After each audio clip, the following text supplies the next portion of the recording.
जरूरी सूचना है आप सभी स्टूडेंट्स के लिए, स्टडी फॉर सिविल सर्विसेज का Android app Google play store में आ चुका है, उसको प्लीज तुरंत इंस्टॉल कर लीजिए। और अगर आप स्टडी फॉर सिविल सर्विसेज के सिर्फ ऐप से कोई भी कोर्स, कोई भी पीडीएफ परचेज करते हैं तो उसमें अप्लाई कूपन, अगर आप ज्ञान सर जो है आप उसमें अप्लाई करते हैं, ये कूपन कोड है, तो उसमें 20% फीस तुरंत माफ हो जाएगी, मतलब 20% डिस्काउंट तुरंत उसमें लग जाएगा। ज्ञान सर लिखना है, नॉर्मली ज्ञान सर स्मॉल लेटर में है सब कुछ, कोई स्पेस नहीं, कोई कॉलम नहीं, सिर्फ ज्ञान सर GYANSIR। इस तरह से अगर कूपन कोड लगाते हैं आप ऐप में बाई करने से पहले, जो अप्लाई कूपन वाले में आता है, तो 20% का डिस्काउंट तुरंत मिलेगा। वीडियो देखिए। तो दोस्तों क्या हाल है आप सबका। सबसे पहले तो इंडिपेंडेंस डे, स्वतंत्र दिवस की आप सबको बहुत बहुत शुभकामनाएं। उसके बाद देखो हम लोगों ने इंडियन पॉलिटी की सीरीज स्टार्ट करी है, ठीक है, टॉप 500 MCQ की। इसमें जो क्वेश्चंस हम लोग देखेंगे वो फैक्चुअल क्वेश्चन देखेंगे जो आपके एग्जाम में एग्जाम ओरिएंटेड है, ठीक है, क्योंकि यूपीपीएससी के जो एग्जाम आने वाले हैं, पीसीएस का, आरओ का, इसमें भैया होता है क्या ना, पॉलिटी से आपके फैक्चुअल क्वेश्चन जो है ना काफी सारे आ जाते हैं, तो हमें वही देखना है। उसी हिसाब से लेटेस्ट ट्रेंड और पैटर्न के हिसाब से ये आपकी सीरीज है। तैयारी भैया करते रहो। देखो जो डेली पढ़ेगा ना, फिर चाहे उस दिन इंडिपेंडेंस डे है, फिर उस दिन चाहे दिवाली है, उसी का सिलेक्शन होगा, ठीक है। तो टाइम निकाल लो, इस वीडियो को देखो पूरी और अच्छे से आप लोग सीरीज को कंप्लीट करो, ठीक। तो चलो भैया वीडियो स्टार्ट करते हैं। इस सीरीज में अभी तक एक वीडियो आ चुकी है, 15 क्वेश्चन कर लिए, तो 16 से हमें स्टार्ट करना है, ठीक है। चलो देखते हैं क्या बोला जा रहा है। देखो जो हमारा भैया कॉन्स्टिट्यूशन है, संविधान है, बात हो रही है कि हमारे संविधान के कस्टोडियन कौन है, ठीक है, अभिरक्षक कौन है। निम्नलिखित में से कौन भारत के संविधान का अभिरक्षक कस्टोडियन है, ठीक है, जो मतलब संविधान को प्रोटेक्ट करता है, ठीक। तो ये तो आप सबको पता ही होगा, ये है हमारा supreme court of India, Bharat का उच्चतम न्यायालय, ठीक, जो कस्टोडियन है। ये चीज ध्यान रखिएगा। क्यों, मान लो देखो होता क्या है ना, जैसे कभी भी आपका सेंट्रल गवर्नमेंट और अलग अलग स्टेट गवर्नमेंट के बीच में विवाद है, तो भी कौन सुलझाता है, हमारा सुप्रीम कोर्ट सुलझाता है, ठीक। कभी संविधान के किसी प्रावधान को लेकर व्याख्या करनी हो तो वो भी कौन करेगा, सुप्रीम कोर्ट करेगा। इसीलिए सुप्रीम कोर्ट को कस्टोडियन बोला गया है। अच्छा, हमारी जो फंडामेंटल राइट्स हैं, जो हमारे मौलिक अधिकार है, उनकी भी रक्षा कौन करता है, सुप्रीम कोर्ट करता है, ठीक है। तो ये ध्यान रखिएगा, कौन हो गया कस्टोडियन, सुप्रीम कोर्ट। अगला क्वेश्चन क्या है, इसमें बोला ये जा रहा है, in which part of constitution is the provision related to schedule caste and tribe, ठीक है, जो आपके अनुसूचित जाति और जनजाति हैं, उनके संबंध में कौन से भाग में दिया हुआ है, ठीक। तो ये दिया गया आपके पार्ट 16 में, पार्ट 16 में दिया गया है, ठीक है। तो ये चीज ध्यान रखिएगा कि भैया आपके शेड्यूल कास्ट और शेड्यूल ट्राइब को लेके कौन से भाग में बात करी गई, ये है आपका पार्ट 16 हमारे संविधान का, ठीक है। रोमन में तो ऐसे ही लिखा जाता है, ये सब तो आप लोगों ने बचपन में पढ़ा ही होगा। अगला क्वेश्चन देखते हैं क्या है। अब इसमें बोला जा रहा है कि जो आपका national commission for schedule caste है ना, ठीक है, राष्ट्रीय अनुसूचित जाति आयोग का गठन संविधान किस अनुच्छेद के तहत किया गया, ठीक। पहली चीज तो ये ध्यान रखो भैया, अनुसूचित जाति के लिए एक राष्ट्रीय आयोग है, ठीक है, नेशनल कमीशन है आपका, ठीक। कौन से आर्टिकल के तहत बना, ये बना है आपके आर्टिकल 338 के तहत, ए वाला, ठीक, आर्टिकल 338 के तहत, ठीक है। तो ये चीज ध्यान रखिएगा। अब होता क्या ना, बहुत सारे जो यूपीएससी वाले बच्चे होते हैं वो आते हैं, वो ये पढ़ते ही नहीं कौन सा आर्टिकल, वो ये देखते हैं कि भैया इसका काम क्या है, national commission for schedule caste का क्या फंक्शन है, लेकिन आपसे यूपीपीएससी आयोग जो नहीं पूछ ही नहीं रहा है, वो पूछ रहा कौन से आर्टिकल के तहत है। इसीलिए जो है ना एमसीक्यू लगाना, फिर आपकी टेस्ट सीरीज लगाना हो जाता है जरूरी, ताकि आपको पता लगे कि किस किस हिसाब से कैसे क्वेश्चन की आपको प्रैक्टिस करनी है। एक चीज और ध्यान रखो, जो national commission for schedule caste है, ये आपकी संवैधानिक बॉडी है, कॉन्स्टिट्यूशनल बॉडी है, ठीक। अगला क्वेश्चन देखते हैं। अब इसमें यही बोला जा रहा है, जो आपका national commission for schedule caste है, इसमें टोटल कितने आपके सदस्य हैं, अध्यक्ष को मिला के, चेयरमैन को मिला के, ठीक है। तो देखो इसमें है क्या, इसका वो समझो, इसमें एक आपके चेयरमैन अध्यक्ष है, फिर एक वाइस चेयरमैन है, ठीक, फिर आपके 3 जो है अलग सदस्य हैं। टोटल अगर आप काउंटिंग करोगे तो भैया 5 सदस्य हो गए। तो national commission for schedule caste, राष्ट्रीय अनुसूचित जाति आयोग में टोटल भैया कितने सदस्य हैं, अध्यक्ष को मिला के 5 हो गए। करेक्ट आंसर है आपका 5। और इन सब की नियुक्ति कौन करते हैं, देखो जो भी संवैधानिक बॉडी है ना, उसमें जो जो सदस्य आ रहे हैं सबकी नियुक्ति राष्ट्रपति करते हैं। एक आपको भैया ट्रिक बता दी, मतलब एक बहुत बड़ा क्या बता दिया है, आपका एक हिंट दे दिया, ठीक है। सबके सदस्यों की नियुक्ति राष्ट्रपति प्रेसिडेंट करेंगे। आगे क्वेश्चन भी है, ठीक है, तो देखो जरा क्वेश्चन भी मिल रहा है आपको। Who appoints the members of national commission for schedule tribe, देखो इसमें क्या पूछ लिया गया है, शेड्यूल कास्ट की जगह शेड्यूल ट्राइब के सदस्यों को कौन नियुक्त करता है, ठीक है, सदस्यों की नियुक्ति कौन करता है, तो ये भी कौन है, ये भी हमारे राष्ट्रपति हैं, ठीक है, प्रेसिडेंट। देखो मैं आपको एक चीज बता रहा हूँ, आपका जो नेशनल कमीशन शेड्यूल कास्ट के लिए हो गया, नेशनल कमीशन शेड्यूल ट्राइब के लिए हो गया, इनके सदस्यों की नियुक्ति कौन करेंगे? प्रेसिडेंट करेंगे। और इन दोनों में कितने सदस्य हैं? टोटल 5 सदस्य हैं, 5 मेंबर्स। तो ये सब इन्फॉर्मेशन ना ध्यान रखनी पड़ेगी आपको फैक्चुअल। हमारा सिलेक्शन मटेरियल लोगे उसमें तो आपको सब कुछ मिल ही जाएगा।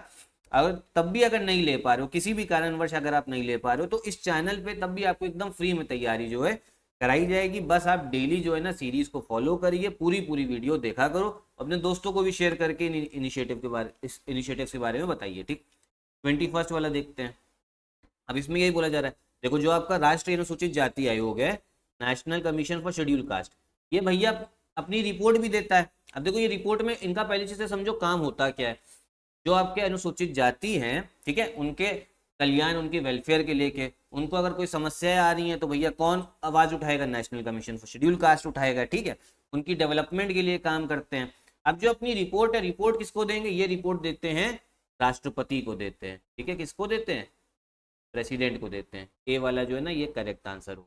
ठीक है, अगला क्वेश्चन क्या है?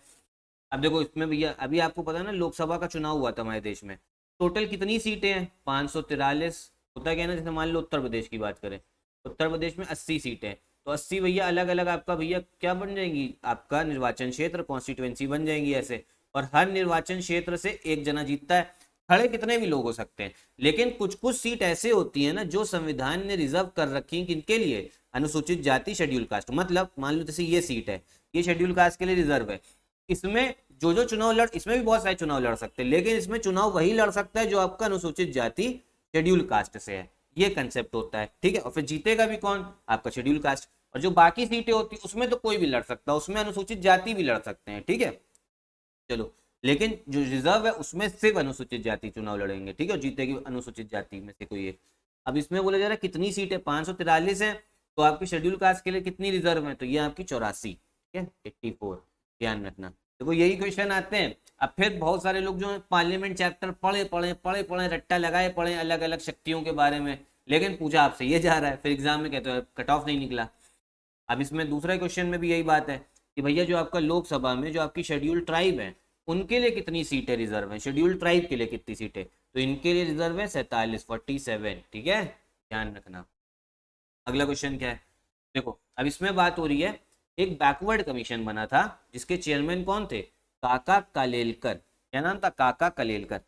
प्रथम पिछड़ा आयोग का गठन कब किया गया था जिसके अध्यक्ष काका कालेलकर बने थे? तो ये आपका बना था 1953 में, 1953 में। ठीक है, तो ओबीसी लोगों के लिए, ओबीसी का फुल फॉर्म क्या होता है? Other backward classes. ठीक है, एक चीज ये ध्यान रखो, जब हमारा संविधान लागू हुआ था तब सिर्फ आरक्षण, रिजर्वेशन सिर्फ दो ही आपके कम्युनिटी को मिलता था। कौन? एक हो गई आपकी शेड्यूल कास्ट, एक हो गई शेड्यूल ट्राइब। ठीक, बाद में 1990 में रिजर्वेशन में भैया आपके ओबीसी को भी जोड़ दिया गया था। ठीक, आगे आ रहा है क्वेश्चन। तो पहला बैकवर्ड कमीशन समझ में आ गया होगा। सेकंड बैकवर्ड कमीशन की बात करें, इसके चेयरमैन कौन थे? बीपी मंडल। ये तो बहुत लोगों को नाम को सुना होगा, बीपी मंडल। ठीक है, दूसरे पिछड़ा वर्ग आयोग का गठन कब किया गया था जिसके अध्यक्ष बीपी मंडल थे? तो इसका गठन किया गया था 1979 में। ठीक है, 1979। फिर जब इन्होंने अपनी रिपोर्ट जो है सबमिट करी और इनकी सिफारिश मान ली गई, तब जाके 11 साल बाद 1979 के बाद 1990 में ओबीसी का जो रिजर्वेशन था ना अदर बैकवर्ड क्लासेस का, उसको लागू कर दिया गया था 27%। देखो अगले क्वेश्चन में यही बोला जा रहा है 27% भैया रिजर्वेशन कब लागू किया गया? तो ये करा गया था 1990 में। ठीक है, ध्यान रखना। अगला क्वेश्चन क्या है? बोला जा रहा है भैया बैकवर्ड क्लासेस के लिए, यही आपकी ओबीसी, जब देखो आपका शेड्यूल कास्ट के लिए बन रखा है आयोग, शेड्यूल ट्राइब के लिए बन रखा है, तो फिर ओबीसी के लिए भी बनना जरूरी है। तो इनके लिए जो कमीशन है नेशनल कमीशन, वो कब बना था? तो ये बना आपका 1993 में। ठीक है, 1993 में। और इसके भी सदस्य को कौन नियुक्ति करेंगे? राष्ट्रपति। ये आपकी एक संवैधानिक बॉडी है ये भी। अब इसमें भी कितने सदस्य हैं? टोटल 5 हैं, ये भी ध्यान रखो। तो national commission schedule caste, national commission schedule tribe, national commission backward class, सब में कितने सदस्य हैं? 5। रट्टा लगा लो ये। ठीक है, क्वेश्चन आता है। अब भैया बात हो रही अल्पसंख्यकों के लिए भी एक राष्ट्रीय आयोग का गठन किया गया, जो माइनॉरिटीज हैं आपकी। ठीक है, जैसे आपके मुस्लिम हो गए, सिख हो गए, आपके बौद्ध लोग हो गए, तो ऐसे आपकी कम्युनिटीज हैं। ठीक है, मैं जो पॉलिटी की सीरीज पहले चली थी उसमें बता चुका हूँ कितनी कम्युनिटी है, कभी बाद में बता देंगे। अब इसमें जो नेशनल कमीशन फॉर माइनॉरिटीज है कब बना? ये बना 1993 में। ठीक है, ये चीज ध्यान रखना। देखो ये जो तीनों है ना, ये तीनों आपकी संवैधानिक बॉडी है, संवैधानिक निकाय है, मतलब संविधान से ही बनी है। लेकिन जो आपकी अल्पसंख्यकों के लिए आयोग है ना, ये आपकी संवैधानिक बॉडी नहीं है, ठीक है। ये क्या है फिर, ये है आपका सिर्फ एक वैधानिक बॉडी, जो आपकी स्टैट्यूटरी बॉडी, ठीक है। मतलब ये सिर्फ संसद के कानून से बनी है, वैधानिक आपकी बॉडी है, ठीक, ध्यान रखिएगा। अब बोला जा रहा है कि एक 7 मेंबर कमेटी बनी थी जिसके चेयरमैन कौन थे, राजेंद्र सचर, ठीक है। ये बनी किस लिए थी, मुस्लिम माइनॉरिटी कम्युनिटी के डेवलपमेंट के लिए। कब बनी है, कौन से साल, क्वेश्चन पढ़ते हैं। मुस्लिम अल्पसंख्यक समुदाय के विकास के लिए राजेंद्र सच्चर की अध्यक्षता वाली 7 सदस्य कमेटी का गठन कब किया गया था। देखो 2004 में क्या हुआ, पहले बीजेपी की सरकार थी, 2004 में कौन बन गए भैया, किसकी सरकार आ गई, यूपीए की। प्रधानमंत्री बने थे कौन, डॉक्टर मनमोहन सिंह, बहुत पढ़े लिखे आदमी थे, ठीक है, सरदार भी थे ये मनमोहन सिंह। उसके बाद में इन्होंने 2005 में कमेटी बनाई, जो आपके दिल्ली हाई कोर्ट के चीफ जस्टिस थे ना, वो थे राजेंद्र सच्चर, उनकी अध्यक्षता में कमेटी बनाई 2005 में। और किस लिए बनाई, इन्होंने बनाई कि जो आपके मुस्लिम है ना, ठीक है, जो मुस्लिम कम्युनिटी है, ये देखिए इनका सोशल, इनका सामाजिक स्थिति क्या है, ठीक, सामाजिक स्थिति देखिए, इनकी आर्थिक स्थिति देखिए, और इनका एजुकेशनल, इनका शैक्षिक आपका वो कितना है, अचीवमेंट कितना है, ठीक है, कितने पढ़े लिखे हैं, कितना पैसे के मुकाबले में मजबूत है, और सामाजिक कितना मजबूत है। तो राजेंद्र सच्चर कमेटी जब बनी तो उन्होंने बोला कि भाई मुस्लिम कम्युनिटी में तो हालत शेड्यूल कास्ट और शेड्यूल ट्राइब से भी ज्यादा खराब है, ठीक है, इन 3 पैरामीटर की अगर बात करें, क्योंकि इनको रिजर्वेशन भी नहीं मिल रखा, और भी बहुत सारी चीजें बताई गई थी, ठीक है। तो कमेटी आपकी बनी है 2005 में, ठीक है, डी वाला जो है करेक्ट आंसर है। तो ये ध्यान रखना, इतने ही क्वेश्चन भैया रखते हैं इस वीडियो में। सीरीज डेली फॉलो करते रहा करो। और यूपी पीसीएस 2024 का क्रैश कोर्स स्टार्ट हो गया हमारा स्टडी फॉर सिविल सर्विस का, उसे आप ज्वाइन कर सकते हो। आरओ का भी चल रहा है, बीईओ का भी हमारा चल रहा है, बीईओ की भी वैकेंसी आपको जल्द देखने को मिलेगी। तो यही वीडियो भी खत्म करते हैं, नमस्कार।